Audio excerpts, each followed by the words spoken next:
I considered a couple of different ideas for the title of this video, but I think ultimately Gacha Gamer Self-Sabotage probably does the best job of conveying the more general idea that I'm going for, which has a lot to do with the sort of prototypical gacha gamer's obsession and strict adherence with things like meta and optimization. So obviously where this is currently coming from has a lot to do with Neverness to Everness. I've been working on a much larger video, sort of a first impressions and overall review of the game, and going through some of the content that other people are creating, looking at the comments that are being left on those videos, and I see a lot of these content creators and commenters now complaining that the game doesn't have enough content and that they're not really having any fun anymore. But of course, the content that you see these comments under is so often, and it's because it's the content that works. It's the content that's constantly being advertised to me now that I've started watching some Neverness to Everness videos. It's always videos on, like, what's the fastest way to make progress? What are the characters who I should be pulling for? How should I be putting my team together? How should I be equipping them with the most optimal meta equipment and builds? What's the best way to make as much money as possible? How do I most optimally prepare for the upcoming patch?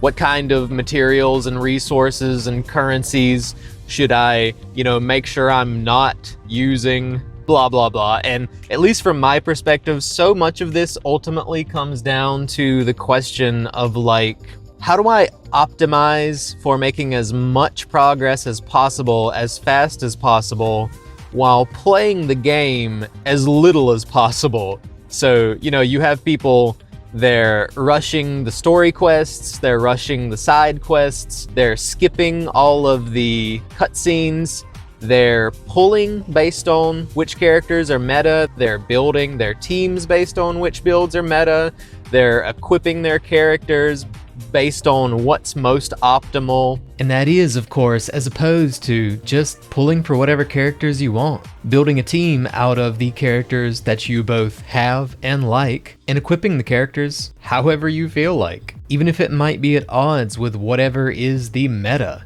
And it might be helpful here to keep in mind that this is not exactly a very difficult game. It's also not the kind of game that heavily punishes you for making quote-unquote mistakes. There's no equipment binding or anything like that. You can freely swap equipment out without spending any currency on it. If you do decide that there's a piece of equipment you don't want anymore later, you can easily break it down and get back a portion of the resources that you put into it. There are also all sorts of ways to buy, exchange, and convert different kinds of currencies and materials, so you really don't have to worry too much about making a mistake here. I really think anyone who's worried there's a possibility that they're going to brick their account in this game are honestly worrying over nothing. So even if you experiment a little, you're probably gonna be able to get away with it. And if anything, you might add a little bit of extra challenge to the game, but given the other approach, optimizing and going totally meta with your builds, a situation where you've optimized your team down to the wire, top to bottom, left to right,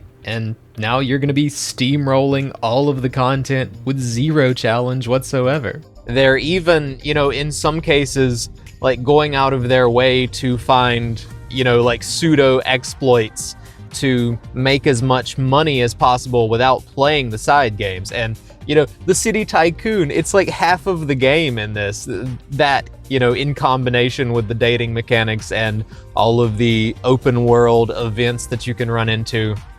My cousin, I've talked to him about this game for a while, and he's been telling me here just recently that he's, went out of his way to find this group of 3 characters, Bai Kong and whatever the other 2 are, who have these, passive abilities that allow him to play the cafe owner minigame, but while doing nothing but just bonking and dispersing the NPCs who are coming in, he can still get max revenue, get full satisfaction, and get a perfect combo.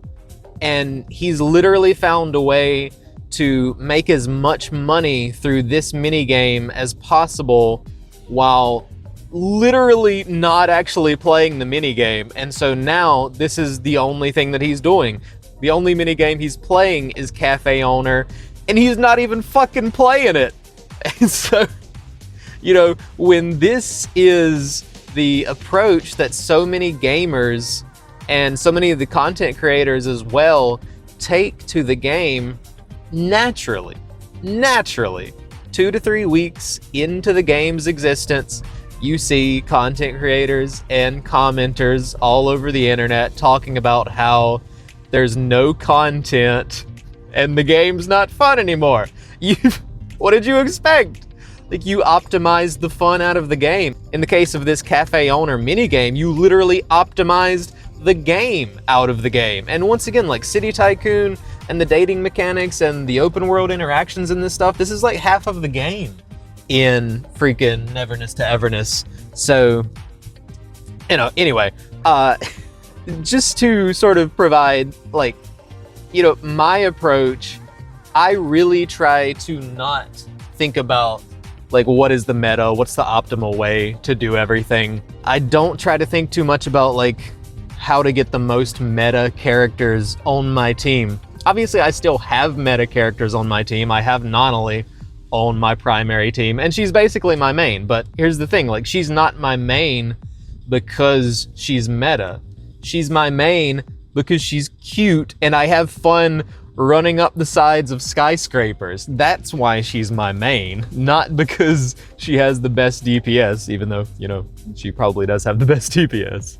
But personally, like, I spend a good half of my time in this game literally just exploring the world. And I'm not talking about, you know, exploring the world, you know, trying to uncover every oracle stone I can find. I mean exploring the world, like going into the time system, turning on nighttime rainy, climbing, you know, a building, running from rooftop to rooftop, engaging in some parkour action, climbing to the top of the tallest skyscraper I can find, and then gliding down and just enjoying the views. When I see something nice and, you know, just nice and pretty, a really beautiful sunset, I take the time to just appreciate how nice it looks in this game, which is absolutely freaking beautiful, especially, you know, if you can get it running on PC, like close to max settings, it is absolutely fucking gorgeous. But also, like, taking my time doing the little, like, open world interactions with the characters.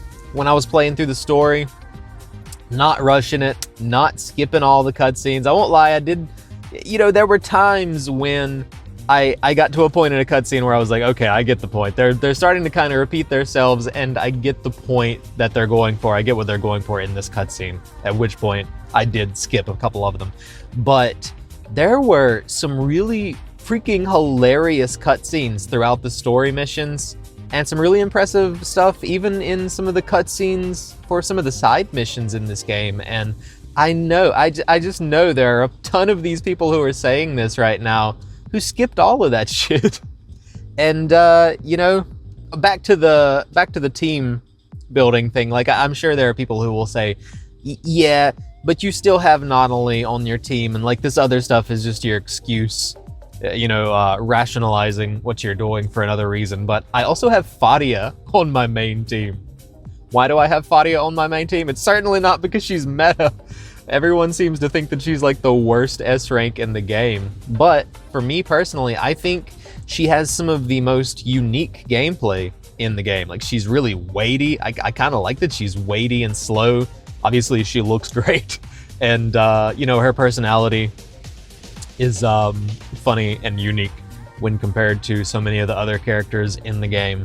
Also, by the way, I am employed, so maybe that throws my perspective off a bit as compared to some of the younger folks out there, but obviously if you're playing this game 8 hours a day, then wondering why you're burnt out on it, I'm sorry, but you've really only got yourself to blame for that. Moderation in everything and all that, blah blah blah. If nothing else, just take some time to play something else on the side, or, you know, just take a walk, I don't know. Go pump some iron, whatever you gotta do. Just don't burn yourself out on something that you feel like you could really enjoy and have longevity with. Okay, but lastly, obviously I'm not just trying to tell you how to play your games. If you enjoy this optimization and meta our top priority approach, and I do think that there are people who do, my cousin for example seems to be one of them, then obviously continue playing the way that you enjoy. But I really do think that a lot of people have kind of just psyoped themselves into thinking that fun is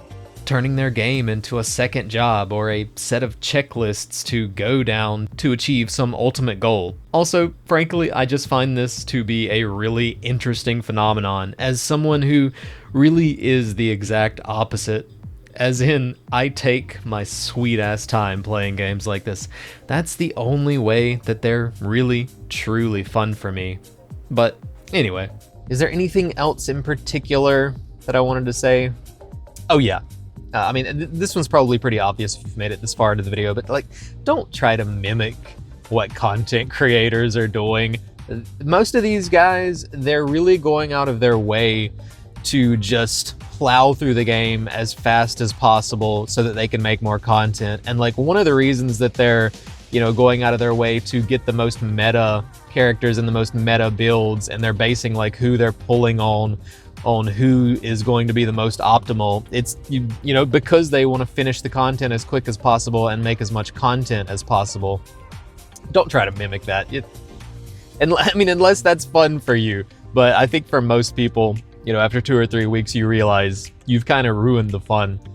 I guess the only other main thing, maybe there's something I'll end up coming back and adding in, but I've got another much longer video kind of relevant to this topic, which I was just gonna call optimization fatigue, which kind of goes over this thing in a more general approach, not just talking about gacha games, but talking about gacha games, games in general, content creation, like AI versus actually like creating art, all this kind of stuff. But anyway, hope that you enjoyed the video.